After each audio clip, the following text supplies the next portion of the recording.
கிடையாது. அவர் ஒருவருக்குத்தான் சடாமுடி உண்டு, அவர் ஒருவருக்குத்தான் பிறை உண்டு, அவர் ஒருவருக்குத்தான் கங்கை உண்டு, அவர் ஒருவருக்குத்தான் சிரமாலை உண்டு, அவர் ஒருவருக்குத்தான் 3 கண்கள் உண்டு, அவர் ஒருவருக்குத்தான் அருவம் உருவம் அருவுருவம் என்ற நிலைகள் உண்டு, அவர் ஒருவருக்குத்தான் 3ஐயும் தாண்டிய சொரூபம் உண்டு, அவர் ஒருவர் தான் பன்றி கொம்பணிந்திருப்பார், அவர் ஒருவர் தான் சிரமாலை அணிந்திருப்பார், அவர் ஒருவர் தான் எறும்பு மாலை அணிந்திருப்பார், அவர் ஒருத்தர் தான் சுடுகாட்டில் இருப்பார். வேற எந்த சாமியாவது அந்த ஏரியாவுக்கு போதா பாருங்க. எல்லா சாமிக்கும் பயம் சுடுகாட்டை பார்த்து. நம்மால் அங்கே டயஸ் போட்டு ஆடுறாரு.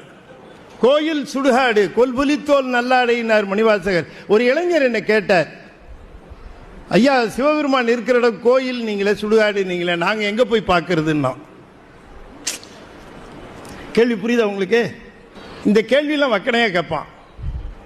நான் சொன்னேன், அப்பா ஒரு கோயிலில் இருக்கிறார், நீ கோயிலே போய் பாரு.